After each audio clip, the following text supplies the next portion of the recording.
Hi and welcome back to my week 6 recap video of my quest to unlock PGA Tour swing speed over the winter. Now I want to cover off the thumbnail to start off with, and basically what's happened in the last week is for some reason I woke up one morning and I felt slightly uncomfortable in my lower back, and I've got a muscle that feels a little bit tight and hard sitting there. It's nothing particularly major, nothing that I'm worried about, but it's just a slight niggle. It's a little bit uncomfortable, and therefore this video is going to be talking about what I haven't been able to do more than what I have been able to do. Now previously I have had some lower back issues, and last summer I was out for a number of weeks with a lower back problem, and following that, that's partly the reason why I've really focused on stretching as much as my strength training to obviously try and help to avoid injury in the longer term. Now I didn't do this injury by speed training, and I'm not exactly 100% sure what has caused this very slight niggle. But ultimately, we are where we are. So although the slight niggle in my back hasn't really been causing me a lot of problems, and it's not like I haven't been able to hit some golf balls, do some practice and play, but I was a little bit conscious about really going full bore at the stack system and trying my speed training. Now I did try the first session in the new protocol series that I was hoping to start this week, and I popped that up on the screen. But you can clearly see I was a little bit anxious about doing it. I didn't really get up to the speed that I wanted, and then I've made a conscious decision that I'm best to try and let my back just settle down a tiny little bit, hopefully over the very short term, and then I can start again at full gusto. So along with not doing any further speed training, I decided it was probably a good idea to skip my first normal strength training workout that I would normally do, and I thought it best to try and get a bit of heat therapy, a bit of massage, and try and get my back feeling just a little bit more comfortable at the start of this week.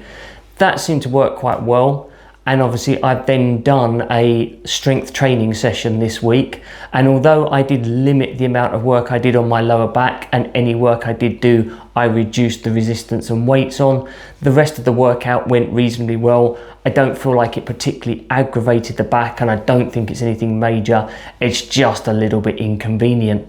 So for the moment, what we're basically talking about is I'm just having to take a slight pause on the speed training, and I'm having to be a little bit more conscientious about the strength workouts that I'm doing and making sure that I'm not going to put too much strain on my back. In general, not too bad. Like I say, I'm quite happy to hit some practice shots, and I certainly played golf over the weekend, and there was a real positive in that. We had our last major competition at my golf club on Sunday. It was a pairs competition in the foursomes or alternate shot format. I played with my partner and we received one shot for the round. He's a decent golfer as well. And we played a stableford competition. Now I know obviously for anybody that's perhaps watching in the United States or other countries, stableford is a competition format that you don't necessarily particularly play a lot of. In the UK, it's a very common format to play golf, and it's especially common in the winter when golf courses become just a little bit tougher. In essence, it's a points scoring system. So each hole allows you to score points. And ultimately, if you complete the round to your handicap, you would end up with 36 points as a total. The way the system works is for, say, a net birdie on a hole, you would receive 3 points. For a net par on a hole, you would receive 2 points. For a net bogey on a hole, you would receive 1 point. And for any score above a bogey, you just score no points. Now this is a really good format, especially in difficult conditions, and it's also a format that people with higher handicaps like, because it means if you start the round really poorly, say you go 8-10 on the first 2 holes, if that was a stroke play competition, you'd be completely out of it before you started. Whereas in a stableford competition, it just means you've scored no points, but you can catch those up if you can have some net birdies over the next 16 holes or so. So it's a very popular format, and one that does tend to work quite well, especially when you've got a big mixture of handicap golfers. So heading back to our foursomes competition, as I say, we were getting one shot between me and my partner, and we played some really good golf. It was very, very solid. There wasn't lots of mistakes. We holed some putts when we needed to. We made some recoveries, and we came back with a team score having scored 37 points. So playing off of a 1 handicap, we shot level par gross in a foursomes alternate format. And great news, that was good enough for us to win the competition. We won by 2 shots, which was absolutely fantastic and is a great way for me to finish my competitive calendar year.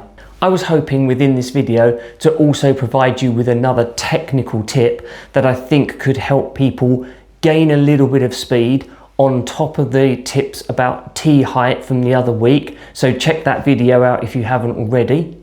But I've just not been in a position to be able to do that. But hopefully if I can return to my speed training this week and I can get out and I can really do my practice and really focus more on my golf game than trying to, you know, manage an injury, then hopefully I'll be able to bring that tip to you in next week's program.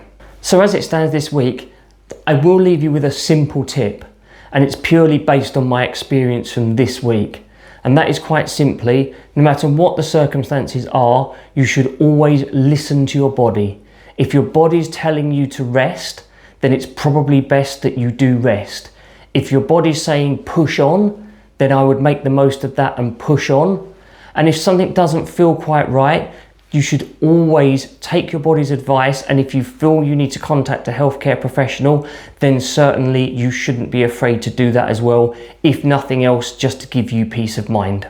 Right, so that's about it for this short recap this week. It's a shame that I can't bring you any further news about my speed training, but hopefully we'll be able to get back to that very, very soon indeed. In the meantime, I'm off to get a little bit of heat on my back, do a few more stretches, have a little bit of a massage, and hopefully get everything prepared so as next week I can bring you a really good speed training video and also a small tip that may help you to gain a few more yards without actually needing to swing the club any faster or do any sort of speed training. So make sure you like the video and don't forget to subscribe to the channel if you haven't already. I'm Graham, and I'll catch you on the course soon.